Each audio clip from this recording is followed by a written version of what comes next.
تو یاد رکھنا بعض ایسے جانور ہوتے حلال ہیں لیکن ان کی قربانی اللہ کے ہاں قابل قبول نہیں ہوتی، بعض پسند نہیں ہے اللہ کو اور بعض کی قبول ہی نہیں ہے۔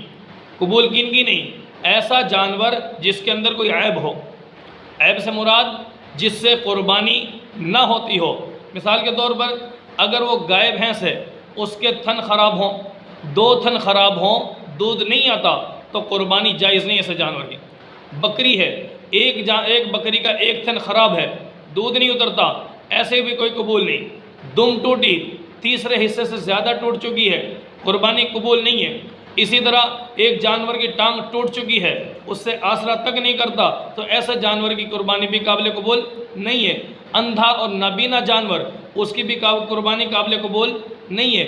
ایسا جانور جو نہ بکری ہے نہ بکرا ہے، سمجھائی، بلکہ درمیان میں ہے، خنسا کہتے ہیں جس کو، سمجھا رہی نا، جس کے دونوں معاملات ہیں، خنسا اس کو کہا جاتا ہے، ہجڑا کہہ لو، خنسا کہہ لو، کوئی ایسا معاملہ، تو وہ بھی قابل قبول نہیں ہے اللہ کے ہاں۔ رہی بات یہ، بعض دفعہ جانور کو خارش ہوئی، ٹھیک ہے، تو کیا خارشی جانور اللہ کے ہاں قربانی کے لیے قبول ہو جائے گا؟ تو یاد رکھنا ایسا جانور جس کی صرف کھال کے اندر یہ مسئلہ ہے، گوشت میں نہیں، قبول تو ہو جائے گا، فرض ادا ہو جائے گا، پر اللہ کے ہاں یہ پسندیدہ نہیں ہے۔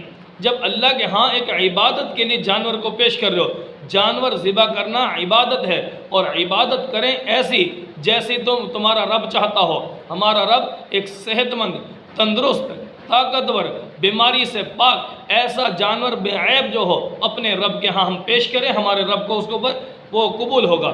کل قیامت کے دن یہ جانور ہمارے لیے فائدہ مند ثابت ہوں گے وہاں پر۔ اور اگر ایسے جانور جن کو ہم خود رکھنا پسند نہیں کرتے اللہ کے راستے میں قربانی کر رہے، اور بعض ایسے بھی لوگ ہیں جو کہتے ہیں کہ بھئی ویسے تو چلو ہم گوشت نہیں کھائیں گے اس کا، اور خارشی بکرا ہے، جانور ہے، ٹھیک ہے، اس کو یہ فلاں بیماری ہے تو لہٰذا چلو فرض ادا کر دیتے ہیں، گوشت تقسیم کر دیں، خود نہیں کھاتے۔ میرے بھائی جس کو خود نہیں کھا رہے کسی کو کیوں کھلا رہے ہو؟ تو اس قسم کے جانور اللہ کے ہاں گویا قابل قبول نہیں ہے، پسند نہیں ہے۔ اور ایسے ہی بعض وہ جانور، وہ بکرا، وہ چھترا، وہ بیل، کوئی بھی جس کے جسم کے اندر ایسی بیماری لگ چکی ہو کہ جو گوشت پر اثر انداز ہو رہی ہے، اندر جلد سے اندر جا چکی ہے، ایسے جانور کی قربانی بھی قابل قبول نہیں ہے۔ ہاں اللہ کی عبادت کرنی ہے، سال بعد اللہ کے ہاں ایک نذرانہ پیش کرنا ہے اللہ کی بارگاہ میں، تو میرے بھائی صحت مند، تندرست اور چست ہو جانور، سمجھا رہی ہے، اللہ کے ہاں قابل قبول ہو گئی۔